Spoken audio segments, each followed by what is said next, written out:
मिनश्शैतानिर्रजीम बिस्मिल्लाहिर्रहमानिर्रहीम अल्हम्दुलिल्लाहि रब्बिल आलमीन। आले जनाब मोहतरम मुकाम जनाब शेख मोहम्मद साहब,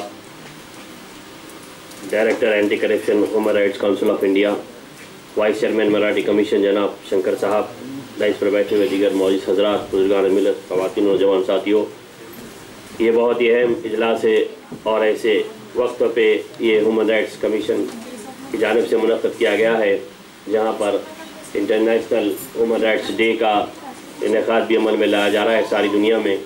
यकीनन ह्यूमन राइट्स बहुत वसी उन्वान है और बहुत बड़ा उन्वान है, और आज जो दुनिया जिन हालात से गुजर रही है और ख़ास तौर पर जो मुल्क हमारा जिन हालात से गुजर रहा है, इस तरफ हम देख रहे हैं तो आप देखते हैं कि हर तरफ violation of law, injustice, discrimination ऐसी चीज़ें हो रही हैं जहाँ पर सेकुलरिज्म, डेमोक्रेसी की धज्जियाँ उड़ाई जा रही हैं और कमज़ोर की आवाज़ को दबाया जा रहा है। जो आज दिल्ली के अंदर जो फार्मर्स की जानिब से एहतजाज हो रहा है वो भी उसकी एक कड़ी है। तो ऐसे वक्त अभी हमारे फाजिल मुखर्रिर साहब ने बड़ी अच्छी बात कही कि सबसे पहले हमें अवेयरनेस पैदा करने की ज़रूरत है कि आखिर हमारे हुकूक़ क्या है, दस्तूर में हमको क्या हक़ दिया गया है। हम कोई दूसरे दर्जे के शहरी नहीं हैं या हम कोई गैर मुल्की नहीं हैं। जो लोग ताकत का मुजाहरा करेंगे, जो लोग नाराबाजी करेंगे, जो लोग गुंडागर्दी करेंगे, जो लोग दस्तूर और क़ानून का गलत इस्तेमाल करेंगे, वही इक़्तिदार पे बैठेंगे और वो जो कानून बनाएंगे उसको हम सब पर मुसल्लत करेंगे। ये चलने वाला नहीं है। ये अल्लाह की ज़मीन है, यहाँ पर अब्दुल्ला का कानून चलेगा।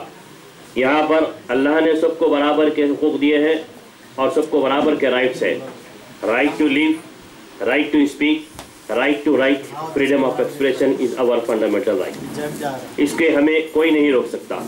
लेकिन हमारे अंदर चूँकि अवेयरनेस नहीं है, तालीम की कमी है, बल्कि एक साजिश के तौर पर दानिशमंदों की जानिब से यह रखा गया है कि इंसानों को बकरे बनाकर रखा जाए, इन्हें तालीम से दूर रखा जाए, इनसे सियासी शऊर से दूर रखा जाए और इन पर हुकूमत की जाए।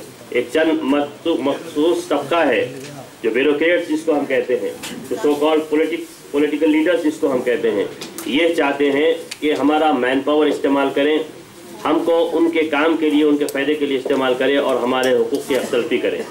तो इसके ख़िलाफ़ हमको लड़ना है तो यकीनन हमको दस्तूर के बारे में जानकारी हासिल करना पड़ेगा। ह्यूमन राइट्स हमारा क्या है इसके बारे में जानकारी करना पड़ेगा।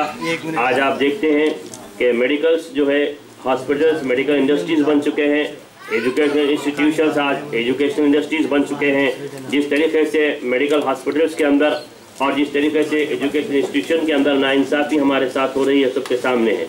हालिया अगर आप मिसाल देखें तो पता चलेगा कि 31 दिसंबर 2019 में जो वर्ल्ड में कोविड-19 आया, कोरोना वायरस की जो वबा आई, न सिर्फ सारी दुनिया बल्कि हिंदुस्तान में भी आई और हिंदुस्तान की हर रियासत में आई, और जहाँ तक हैदराबाद का ताल्लुक़ है हैदराबाद में भी आई।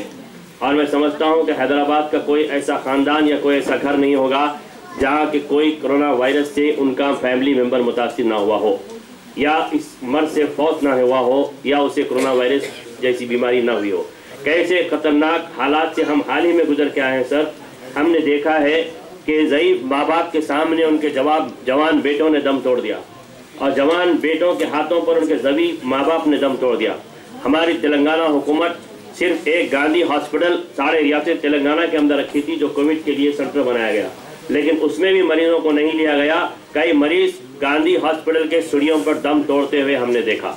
तो दूसरी तरफ जो कॉरपोरेट हॉस्पिटल्स थे, जिसे मैंने अभी कहा कि मेडिकल इंडस्ट्रीज बना चुके हैं, यशोदा हो, ओलिव हो, केयर हो, थम्बे हो या कोई और हॉस्पिटल्स हो, उसकी सीढ़ियों पर कई लोगों ने दम तोड़ दिया, क्योंकि 4 लाख, 5 लाख, 8 लाख, 10 लाख, 15 लाख तक रुपये इन लोगों ने गरीब लोगों से लिए।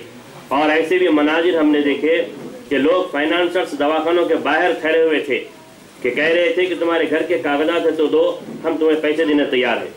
मलगियों के कागजात है तो दो, जेवर है तो लाओ, हम तुम्हें पैसे देंगे, तुम अपने मरीज का इलाज कराओ। तो बताइए आप कौन सा खानदान होगा, कौन से माँ बाप होंगे, कौन सी औलाद होगी जो अपने माँ बाप या अपनी औलाद को बचाने के लिए अपने जायदाद, अपना जेवर, अपना घर रखाने के लिए तैयार न होगी। और ऐसे लोगों ने रखाया, पैसा लिया, इन दवाखानों में दिया, लेकिन उसके बाद भी उनके मरीज नहीं बच सके। और आज उन फाइनेंसरों का तकाजा चल रहा है कि उनके पैसे वापस दो। तो ये जुल्म, ये एट्रोसिटीज किसके पुष्पराई में हो रही है, हुकूमत की पुष्पराई में हो रही है। जैसे अभी मोहम्मद साहब ने कहा कि पुलिस की सरपरस्ती में हो रही है, जहाँ पर मजलूम की कोई सुनवाई नहीं है। तो ऐसे संगीन हालात से हम एक तरफ गुजरे, तो दूसरी तरफ लॉकडाउन की वजह से जो कर्फ्यू से भी बदतर हालात हो चुके थे। हमने ऐसे ऐसे घर के लोगों को देखा, ऐसी ऐसी खवातीन को देखा जो कभी घर के बाहर नजर नहीं आई, बालकनी में नजर नहीं आई, लेकिन वो अनाज के लिए फिरते हुए नजर आई। कहा गया कि इस घर में, इस गली में अनाज दिया जा रहा है, तो वो दौड़ते हुए जा रही थी, कहीं यहाँ पर दे रहे, कहीं वहाँ पर दे रहे, तो वहाँ जा रहे। हम हमारे बिल्कुल उस्मान मेमोरियल ट्रस्ट जो मेरे वालिदैन के नाम से कायम किया गया है, हमने 20 से 25 लाख की इमदाद की। मेरे भाई जो एनआरए हैं, मोहम्मद तजुल अली खान साहब सीनियर जर्नलिस्ट हैं, इन्होंने रात दिन, हम ऑटो ट्रॉली के जरिए, कार के जरिए, ये अपनी एक्टिवा लेकर निकलते थे 4 बजे रात को। और कुछ इज्जत नफ्स की खातिर ऐसे लोग थे जो लाइन में आकर ले नहीं सकते थे अनाज। सर, ये काबिल तवज्जो बात है कि उन लोगों ने फ़ोन करके कहा कि हमारे घर में बिल्कुल पकाने के लिए कुछ नहीं है, पैसा है, इनकी बिल्डिंग है, टीवी है, कलर टीवी है, इंटरनेट, सब कुछ वाईफाई है, लेकिन उनके पास सामान नहीं है, और बाहर निकल के किसी से मांग नहीं सकते, और पुलिस के जुल्म की वजह से जाकर के खरीद नहीं सकते। तो हम लोगों ने उनसे कहा ठीक है, आप मत आइए, आप अगर आ सकते हैं तो मगरिब के बाद अंधेरे में आइए, हम आपकी इमदाद करेंगे, या फजर के बाद आइए, हम आपकी इमदाद करेंगे, या उस सूरत में भी नहीं आ सकते तो मेरे भाई एक्टिवा पर किट्स लगा कर ले आकर उनको दिए हैं।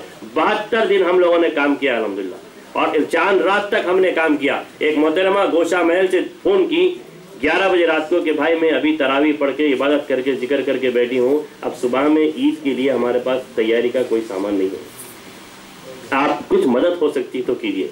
तो भाई ने कहा आप परेशान होइए, आप कितनी भी रात होने दीजिए, मैं इमदाद लेकर आप तक पहुँच रहा हूँ।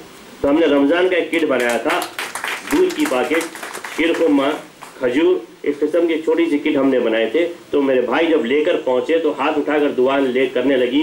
ये मुझे यकीन हो गया कि आज अल्लाह है और अल्लाह ने मेरी दुआ सुन ली, मेरी इबादत को कबूल किया और आपको परिचय की शक्ल में भेजा। बताइए आज ऐसे माशरे के अंदर जहाँ करोड़ों रुपया इलेक्शन पे खर्च किया जाता है, जहाँ करोड़ों रुपया पॉलिटिकल पार्टी पानी की तरह बहाते हैं अपनी शोहरत और इज्जत के लिए, और सेक्रेटरिएट जैसी इमारत को तोड़ के बनाया जाता है, पार्लियामेंट को तोड़ के बनाया जाता है, जबकि इंसानियत दम तोड़ रही है, जबकि लोगों को खाने के लिए खाना नहीं है, चरागों को बुझाना चाहती है, हवा भी आबोदाना चाहती है। ऐ अमीर शहर आंख बंद कर ले, गरीबी मुस्कुराना चाहती है। आज पुराने शहर के अंदर 60% लोग किराए के घरों में हैं। जब पॉलिटिकल लीडर दौरों में जाते हैं तो लोग हाथ पकड़ के कहते हैं कि साहब हम किराए के घर में हमको मकान दिलाइए। हम जो कमाते हैं वो कमाई से आधे से ज़्यादा पैसा हमारा किराए में जाता है। परिंदे भी नहीं रहते पराए आशियानों में, हमारी तो उम्र गुजर गई किराए के मकानों में। आप बताइए कैसे हालात से हम गुजर रहे हैं। ये मैं सिर्फ मुसलमानों का नहीं बल्कि हिंदू भाइयों और बहनों की भी बात कर रहा हूँ। ऐसा हालात से हम गुजर रहे हैं। इसमें गलती हमारी है कि हमारा वोट हासिल करने वाले, हमारी ताकत हासिल करने वाले, हमारे नौजवानों की जानें हासिल करने वाले, हमारी माँ और बहनों की इज्जत और आबरू को दांव पे लगाने वाले आज इख्तिदार पर बैठकर हमारा एक्सप्लॉयटेशन कर रहे हैं, इस्तेसाल कर रहे हैं। लेकिन इसको बर्दाश्त नहीं किया जाएगा, ज्यादा दिन बर्दाश्त नहीं किया जाएगा। पहले अखबारात थे, कलम आज़ाद नहीं था, टीवी चैनल आज भी हैं लेकिन आज़ाद नहीं है। मोदी गोरी और ऐसी बिकाऊ चैनल चला रहे हैं जिनको 50 लाख रुपया महीना सैटेलाइट को देना पड़ता है, 24 आवर्स चैनल चलाना पड़ता है, इसलिए ये कुछ भी खबरों को गरम मसाला बनाकर चलाते हैं। लेकिन हमारे हाथ में सोशल मीडिया है, व्हाट्सएप है, फेसबुक है, ट्विटर है, हम आज़ाद है। हम हर जुर्म को डाल सकते हैं, हर जुर्म को होने वाले जुर्म को हम खुले तरीके से बता सकते हैं। अरे दिल्ली जैसी राजधानी के अंदर 16 दिसंबर 2012 को जो लड़की का बस में रेप हुआ, जिसके बाद निर्भय एक्ट बनाया गया, शर्म आनी चाहिए थी इस देश को, ऐसा वाकया इस देश के अंदर हुआ। उसके बाद राजेंद्र नगर हैदराबाद के अंदर जो वाकया हुआ डॉक्टर के साथ, फार्मासिस्ट के साथ, फिर हालिया इसी साल गुज़िश्ता साल जो राजेंद्र नगर के एक मुस्लिम घरेलू लड़की के साथ वाकया हुआ, आज इस देश की खवातीन तक हमारी महफूज नहीं है। शाहीन बाग के अंदर पुरअमन एहतजाज करने वाले, अपने हुकूक के लिए लड़ने वाली खवातीन के साथ क्या किया गया? उनको कहा गया कि ये 500 रुपये में बिकती हैं, उसको 500 रुपये बिकने वाली खवातीन कहा गया जो अपने हक के लिए लड़ रही थी। लेकिन ऐसे में human rights commission, human rights councils, human rights members, सबको आगे आना चाहिए, सबको अवेयरनेस पैदा करना चाहिए।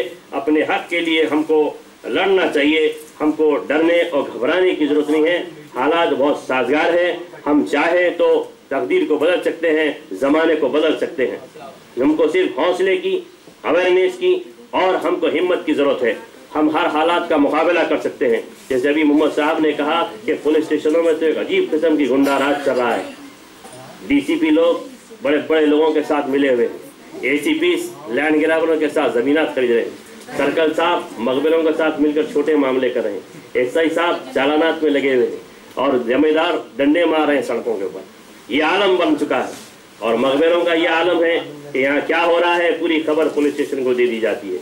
जाके ठहर जाते हैं सर्कल साहब के सामने हाथ बांधकर, बोलिए सर्कल साहब क्या खाते, कौन सी पीते, कैसी होना, ये इनका आलम है। ये हमारा एक्सप्लॉयटेशन हो रहा है। ना हम पुलिस के रहने वाले हैं, ना हम कानून, तुमको जितना है हमको भी उतना ही हक है। आपने अमिताभ बच्चन की वो फिल्म देखी होगी सूर्यवंश, जिसमें एक लड़की को गिरफ्तार कर लिया जाता। अमिताभ बच्चन साहब जाके पूछे हैं कि अंदर आर्टिकल्स के वगैरह के तुमने महिला जनाना पुलिस को लाया, क्या जनाना पुलिस ने इसको अरेस्ट किया इस लड़की को, क्या तुम 24 घंटे से पहले इसको रिहा किया? क्योंकि मालूमात थे, एक गांव में थे, तो मालूमात से हुकूमत से लड़ते सर्कल इंस्पेक्टर खामोश हो जाता है। तो अभी जैसा कि हमारे स्पीकर मुकर्रिर ने कहा कि हमें अवेयरनेस की जरूरत है, ठहरने की जरूरत है, ठहर कर बात करने की जरूरत है। हम बात कर सकते हैं क्योंकि ये क्रिमिनल्स है, ये मुजरिमीन है, अथोराइज्ड क्रिमिनल्स है, ये लोग व्हाइट कॉलर्स क्रिमिनल्स है, लोग पॉलिटिकल क्रिमिनल्स है लोग। हम नेक है, हम पढ़े लिखे हैं, हम शरीफ है, इसलिए हम कमजोर नहीं है। आज कमजोर कौन है, बेवकूफ़ कौन है हमारी दुनिया की नज़र में? जो पढ़ा लिखा है। अरे वो बेचारा पढ़ा लिखा शरीफ आदमी क्या कर सकता है? तो आप गुंडा राज कर सकते हैं, आप एक पुलिस के, आप राउडी, क्रिमिनल राउडी, शीटर राउडी, आप लीडर कॉर्पोरेटर बन जाते हैं, आप एमएलए बन जाते हैं, आप एमएलसी बन जाते हैं, आप चेयरमैन बन जाते हैं, तो आप नेक हो गए, आप अच्छे हो गए। ऐसी बात नहीं है। हमारे बंडी वाला बैठकर जाम बेचने वाला, मौस और चामिनार पर ठहरकर सेब मौसमी बेचने वाला, मैं कहूँगा इस दुनिया का सबसे अजीम और इज्जतदार आदमी है, क्योंकि वो हक हलाल की रोटी खाकर खुद खा रहा है और अपने बीवी बच्चों को पाल रहा है। वो है इज्जतदार आदमी जो हक की कमाई खाता है और हक बोलता है और हक पर जीता है। मैं आप तमाम से माजरत का हूँ कि शायद ज़्यादा वक्त ले लिया हूँ, लेकिन बहुत बहुत शुक्रिया इंतज़ामिया का जिन्होंने मुझे बुलाया और हमें यहाँ पर कहने का मौका दिया। मैं फिर से यही बात कहूँगा कि आप लोग अवेयरनेस पैदा कीजिए, ह्यूमन राइट्स कमीशन का साथ दीजिए और ऐसे हर कमीशन के हर division wise, constituency wise, Shankar साहब हमारे साहब आप लोगों को तवज्जो चाहूँगा कि आप लोग आगे आएँ और आगे आकर इस किस्म की इन चीज़ों को बढ़ावा देकर बनाएं, ताकि जो गंदे लोग हैं, जो गलत लोग हैं, उनके लिए ज़मीन तक हो सके। हम अपने right to live, right to speak, right to write and right to freedom of expression के लिए काम कर सके।